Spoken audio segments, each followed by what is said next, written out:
Sebelum memulai acara virtual simposium pada pagi hari ini, kami informasikan kepada seluruh peserta untuk dapat menonaktifkan mikrofon pada aplikasi Zoom. Bagi peserta yang memiliki pertanyaan, dapat menyampaikan melalui room chat pada aplikasi Zoom dengan format nama, garis miring kota atau instansi, garis miring pertanyaan. Nah, kenapa ini kemudian bisa meningkat? Tadi sudah ada sebagian kita diskusikan, yaitu adanya peningkatan hormon-hormon kontraregulator, yaitu glukagon, katekolamiin, kemudian kortisol, dan juga pada growth hormone pada pasien-pasien diabetes yang menjalani operasi.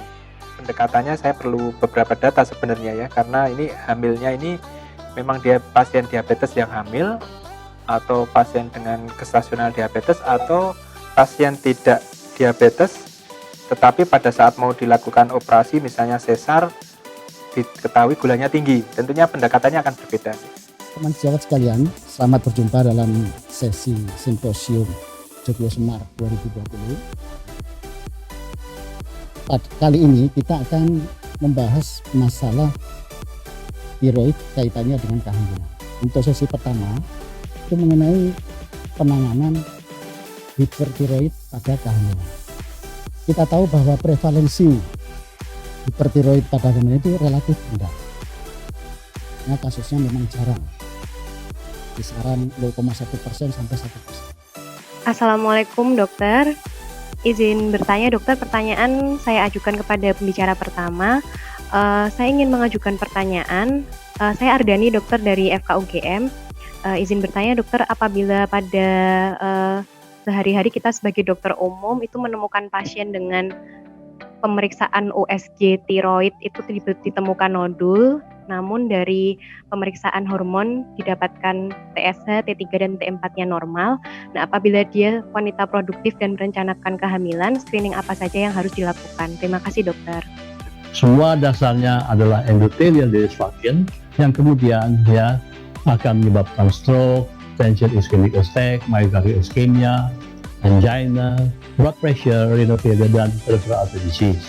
Pertama-tama dilakukan pengobatan pakai target, maka sempat di kelompok American Heart Association mengatakan kalau high risk maka diberikanlah obat statin yang high intensity, lalu nggak usah kontrol, kasih udah terus, karena sudah yakin obat ini berdasarkan penelitian akan menurunkan lebih dari 50%. Dibandingkan dengan DPP-4 inhibitor, dapagliflozin ini akan memberikan ekstra benefit di samping menurunkan HbA1c, yaitu bisa menurunkan berat badan 2,4 kg dibandingkan dengan saxagliptin. Dan terhadap tekanan darah bisa turun 3,2 mm Hg. Mungkin demikian ya dokter bahwa praktis saja. Ini oral hypoglycemic ya. Efek samping yang buruk ada tentu saja kita tidak pilih. Terima kasih. Assalamualaikum warahmatullahi wabarakatuh. Para peserta yang bergabung untuk simposium ke-11 yang temanya ada Discovering a Simple Way to be Smart about Basal and Bolus Insulin Therapy. Tidak usah dalam keadaan akut pun pada setiap pasien diabetes yang mengalami gangguan fungsi ginjal, waspada terhadap delayed excretion delayed renal insulin elimination. Yang punya gangguan lipar, hati terhadap delayed hepatic insulin metabolism.